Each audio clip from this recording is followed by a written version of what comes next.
Welcome back to Entrepreneurial Shades of Gray. I'm so excited for today because we are speaking with some former Fox 10 family, but we also are learning about the art of vlogging, what it takes, working with different businesses locally and brands nationwide. And so we've got a lot to jump into. Right. Our guest today, she actually got her first job right here in this building at Fox 10, and she has managed to turn her creativity into full-time influencing and entrepreneurship. I love it too. We've got Miss Taren Denise joining us today. Hello. Hello. Oh, we're so excited. First, I just want to comment because when you came in, you have your husband with you, and he is recording. Of course he is. Like, of course you're going to bring a videographer. Absolutely. Any chance for content that I can get, and I have an extra pair of hands, we're absolutely doing it. I love it. Okay, so let's rewind and talk about your time here at Fox 10 and what that was like and how you have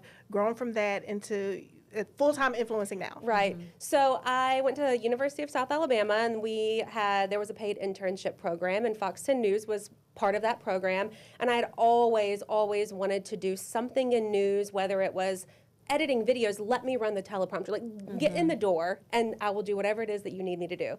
And sure enough, it was approved, and I got my very first job ever as a paid internship here. And that's exactly what I did. I ran the teleprompter and I edited videos, and I did that for, I want to say it was a long time ago. Okay. But I want to say like 2 years up until I graduated and met some really great people, which is how I'm here today. And it was just such a great chance for me to be throw me in there and let me see what it's like. And I really discovered that I had a love for behind the scenes stuff as well, which is kind of funny because of what I do now. Right. Yeah.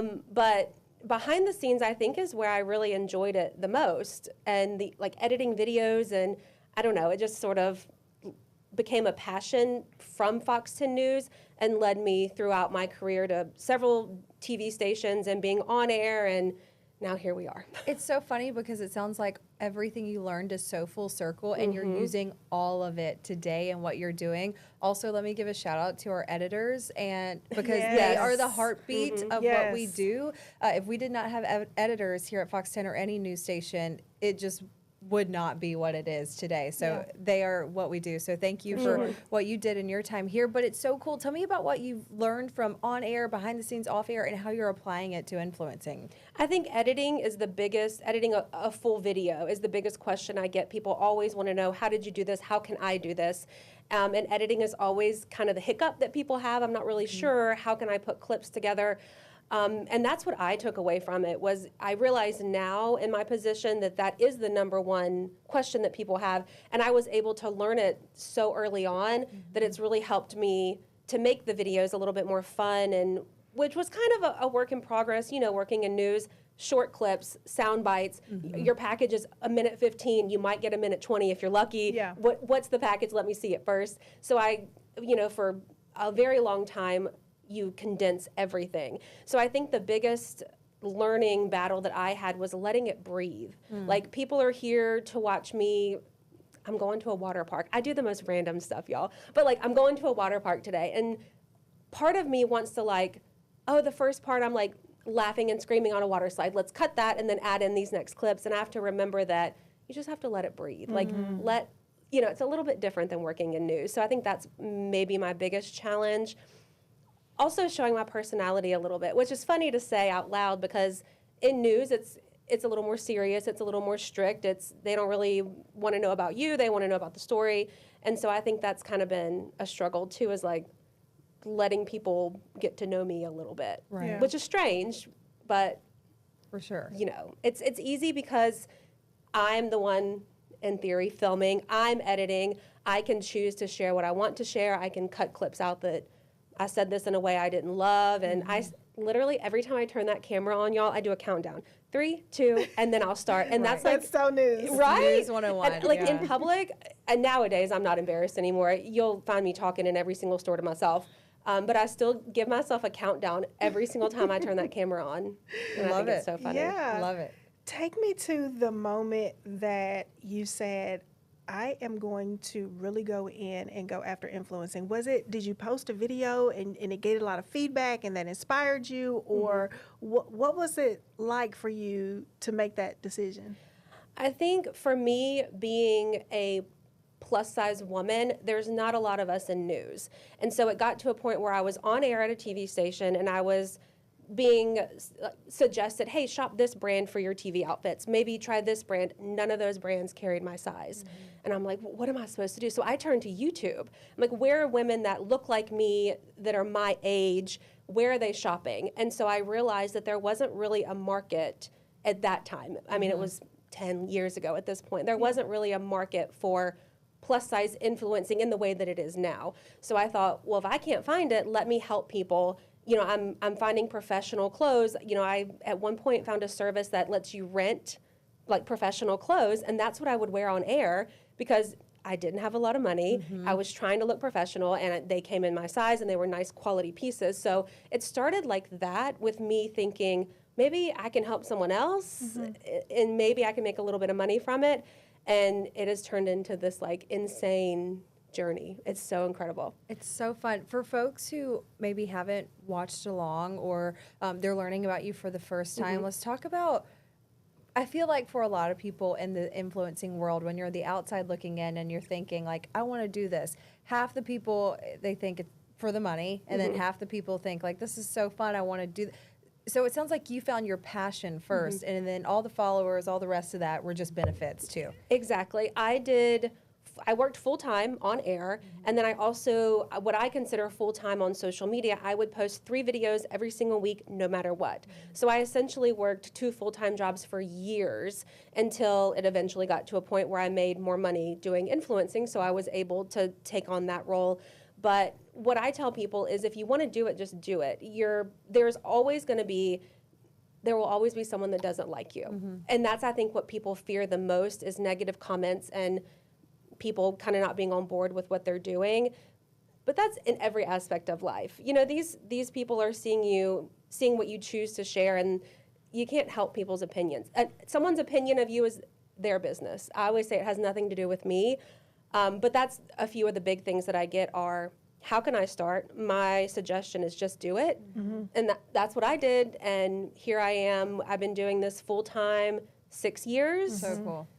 And it doesn't work out for everyone. And some people blow up. You know, some people just get these like viral videos and they're good to go. And that hasn't been the case with me, you know. But I think it's taught me a lot in that process because I've had to work a little bit harder. And it really forced me to think about, how do I want to be on the internet? Like, what do I want to show people? And I really take pride in sharing things that I genuinely like. And I think that's what's the most fun about it. I'm not kind of stuck into one category. You know, I can kind of branch out and do different things. Yeah. One thing that I find interesting about your platforms, a lot of people sometimes assume that you've got to have like tens of millions of followers to make money on social media. And I read somewhere that a lot of brands, they look for 7,500 and there's, because they're more personable. So you would fall, I guess, under the micro influencing category. What's your take on micro influencing versus the massive $1 million follower? I think I was able to start this full time. I think I had 13,000 YouTube subscribers, which is smaller than micro influencing at that point. You know, like it's just a lot, by the way. It is. It is a lot. But such a small number in the grand scheme of things. But yeah, I think that sponsorships and brands look for someone who shows their personality and has a good audience. I think they're looking for engagement, which is much easier to do when you have a smaller audience. Yes, a bigger audience, you're getting people in, but just getting people in on your page doesn't count as engagement. They want to see you interacting and you commenting back and taking suggestions. And I think over the years, there's probably a dozen names that I see continuously in my comment section. And these are people, I don't know them in real life. I probably don't even know their real name, but they're the people that I continuously see and that have supported me over the years. And I feel like you really start to meet people like you meet new friends essentially online. So I think that brands are looking for those people that are more personable, that have that smaller following. And even now, I think I'm at 70,000 YouTube subscribers, which is still 70,000 people. Yeah. But it's still considered very micro. I don't think they consider it any different than micro until you hit what, like 100,000. Well, you're close. Yeah. I am close. It's taken me a long time to get here, Right, though. But yeah, you're really close. Yeah. So for people who are interested, like I feel like from the outside looking in, some people are like, okay, I'm going to try to go after TikTok to be part of the creators program or YouTube. Is there like a secret sauce to each one of them, or have you found success on all of them just under your name and your brand?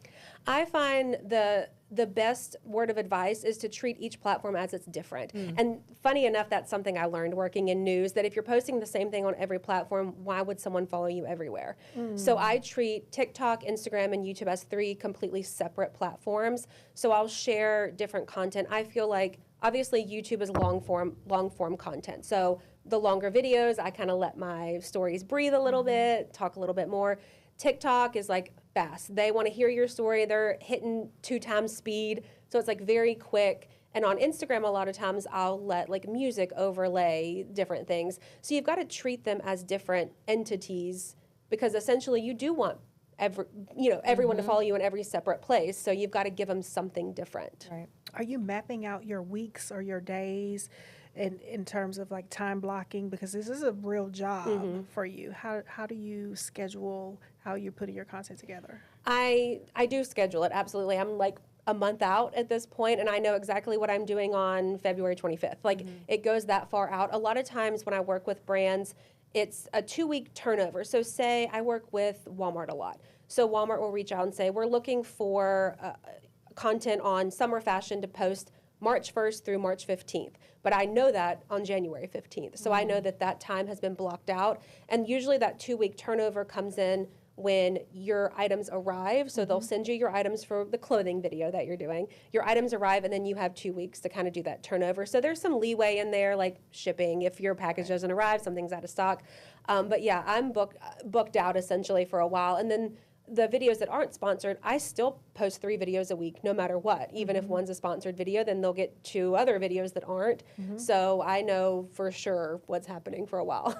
When you're working with these massive brands like Walmart and the other brands you work with, I'm just curious to know how it works. Is it like a commission based on how many they buy through a link? Is this just like a straight check? Like, how does that work for y'all? So for me, and I think a lot of my other influencer friends work the same way. So say for Walmart will reach out, and I have a rate sheet. So depending on what type of video they want. Do they want a dedicated YouTube video? Would they like for me to just mention a few items within a 30-second frame in another video? Do they want TikTok? Do they want Instagram? You can sell anything that you want. Do you want Instagram stories? Do you want a community post on YouTube? So it depends on what they want. That I send them a rate card, and they look at what I charge for these, and they say, okay, we want the dedicated YouTube video, which is what Walmart does most of the time. So they'll purchase, so it's money that I get paid for that. And then in addition, I use a link, like several different link systems or websites, I guess, where I'll grab a link from Walmart's website, put it into this other website. It generates a separate link, and then when people click that link and purchase items, I make commission from that. It's such a business to it. You're not just getting in front of a camera and throwing up videos. I love that you have a rate card that you send out to them. How do you get connected with these brands? Because Walmart is a huge brand, but do they reach out to you? Do you apply? And then for the smaller businesses, is it the same process? In the beginning, people just found me, like small companies would just find me and reach out. I am a partner on a link commission website, so a company that you would put links in to earn commission, and they work with big brands like Walmart. I work with them a lot for Walmart, so it goes through them. So they're like a middleman sort of manager, I guess you could say, but they present me to these big brands and say, here's her track record of what she's done, how much she's sold, and then those companies can decide. And it's nice because I've been working with them for years at this point, so the rates that they bring me are what I usually would charge for things, and they kind of understand that's not in her wheelhouse of what she'll accept, or, so they kind of like go to bat for you essentially. It's so cool. I'm just like trying to think of the perspective of these massive brands over the past 10 years. Like when you think about, working with someone for your brand, you think about these massive celebrities, all these big names. And now they're working with thousands of people like you. And I'm sure from the corporate side of things, they have had to totally change up their business model. I can also go in and see, because we're using Walmart, for example, I can go into my back end of my link website and see how much they have made from people clicking my links in the past as well. And that'll kind of tweak a little bit of, okay, well, you paid me this much, but I can see how much you made. So for the next time, maybe we could. And if you know, I'm super willing to work with companies. If they don't want to up the price as much as I would like, I'm more than willing to throw, like, maybe you want to add an Instagram reel or you want to add some sort of other content. Let's try something else and see if maybe we can both benefit from it. Sure. Yeah. So cool. How do you deal with, first of all, do you have to keep your phone notifications on all the time? Because I could imagine that your phone's always going off. I do not keep them on. Okay. I only see what I want to see when I go to it. Okay. Yeah. Good Okay. for you. Okay. Yes. How do you deal with the comments if they are not positive? Because I can imagine, like, obviously there are going to be people who don't like something anybody does, but does it take a toll on you sometimes if people are just always trolling? I would like to say no, but the truth is that it does sometimes, and the catch is I can delete them, I can hide the person, I can block the person, but I always say this, it's a twofold, because I have to see the comment first to know that it's bad, to know that I don't want those people there anymore. So have I read the comment already? Yes. But like I've said, there will always be someone that doesn't like you. And there's always going to be someone that's not appreciative of what you're trying to help other women that look like you do. And that's really the most comments I get are being a plus size woman and why would you wear that? Why would you show up and do that? And I've learned over the years that for the most part, it is someone else's own insecurities that they're kind of unsure about. They don't understand yet that it's something to do with them. It has nothing to do with me. But the internet, you know, you can type whatever you want to type and post it. So that's what people do. Right. Yeah. I feel like the excuse for those people too is, well, you put yourself out there, so this is, and I just want to say no. Like, like, let's be nice. Like, no, there's no need. My mom always told me if you don't have anything nice to say, don't say it at all. So that is what I learned. And there's just no need for it. The internet is such a tool, right? Like, it could be such a cool tool, but oftentimes humans use it for their evil desires, whatever that means for them, and evil comments. And I'm just not for that anymore. I'm just really tired of it. But what advice would you have for someone who's watching and they've been wanting to get into this influencing world, specifically on that topic? What would you say to them about people being ugly? Ignore it, which is so easy to say. It is so easy to say. Just ignore it, block them. Don't worry about it. But there will be a point where it's going to get to you, and you're going to think, are they right? Like, what am I doing here? But you've got to think of the bigger picture. The bigger picture is you're doing what you want to do. Number one, you've decided you want to do this, and who is someone else to take that from you? You know, if you decide that you want to try on swimsuits as a plus size woman. Wow, it confuses me so much that people would not want you to share that, because those people look like me. Like, why would I not want to help them? And so I guess it's so confusing to me that there would be someone out there that's not okay with it. And my response a lot of times is, if you don't like it, don't wear it. If you don't want to wear a two-piece swimsuit, then don't. If you don't like what I look like in it, close your eyes. Right. I don't know what else to tell you. But thanks for the view. Exactly. I do say that a lot of times. So I'm like, thank you for commenting, but. Right. Yeah. Right. Oh, I'm so sorry. I hate when people do that. It's just not nice. Yeah, and I mean, people, I think, when you are a public figure, working in news, being a social media influencer, they feel like they have a right sometimes to say things that are inappropriate. I don't know if it's because you're in their living room, you know, on through the TV screen, and you're on their phone, but sometimes people, I just feel like they forget that you're a real person that they're talking to. I feel like a lot of times people feel entitled, Yeah. like, to say things, and what I want to say is, why do you think that I care that you think that about me? Yeah. Like, what is it about you that just has to tell me that? Because happy people don't leave comments like that. Right. Content people, if I don't like a video on Instagram, I'm scrolling. There's no part of me that would ever decide to type out a hateful comment. It's just, and I think that's the difference between people like us and people that do leave those, that and it's crazy to think that that's your response. It's like, let me tell them how I feel about them. Yeah. It's weird. As an influencer, do you ever find yourself comparing yourself to other influencers? I do so, not looks, size, body shape, more so follower count. Yeah. Sure. Like if I have a friend that we kind of came up around the same time and I see that she's doing really, really well, I will kind of think, well, what am I doing that's different? Like, what can I do? And I will take a moment to look at the content. But you've just got to stay in your lane and do what you do. And it's, like I said, some people have these viral moments and it blows up. And some people have a niche, and I'm not sure that I want to be in certain niches. Yeah. So I'm doing okay, you know? Right, absolutely. We've got a lot of business owners who listen in with us, entrepreneurs who listen in with us. They may be wondering, like, you know, for our brand here on the Gulf Coast, we've been wanting someone like you.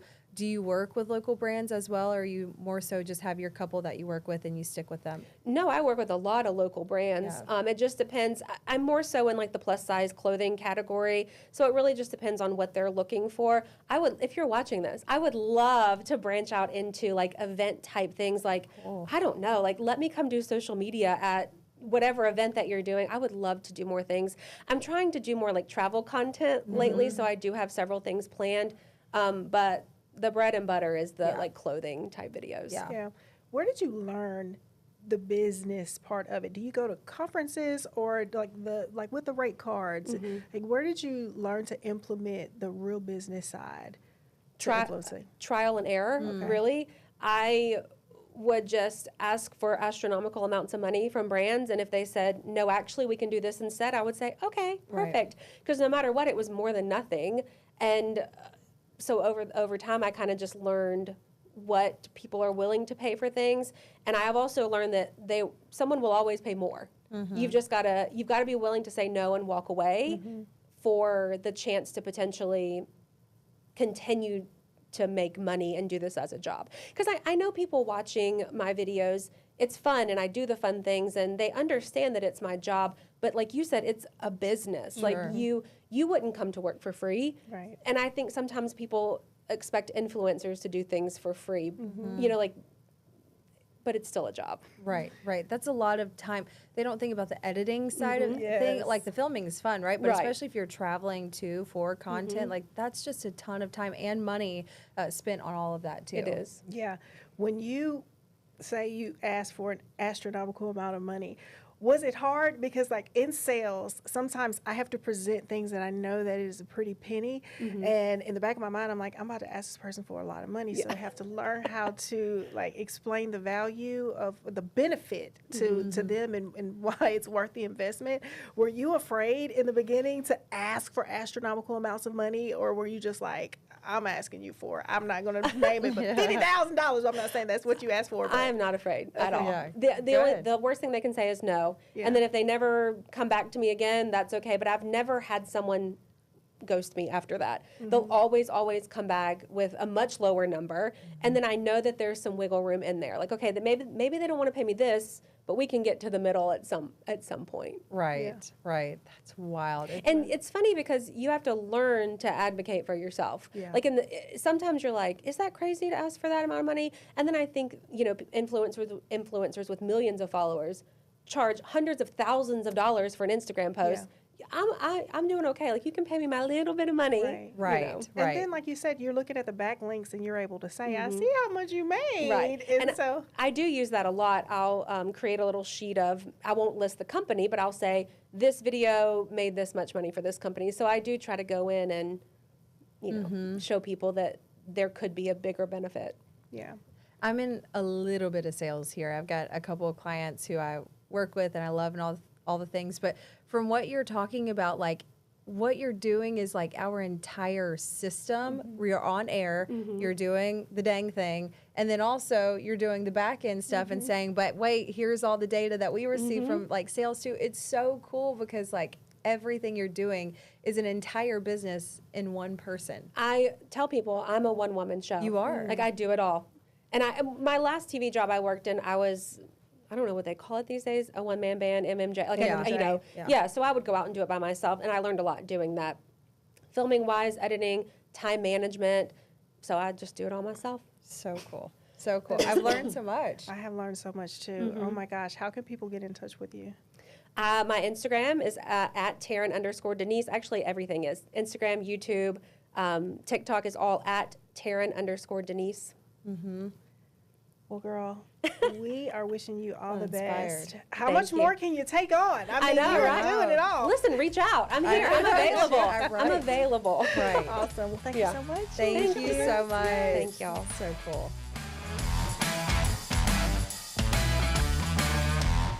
This episode of Entrepreneurial Shades of Gray is brought to you by Honest Air, Plumbing, and Electric.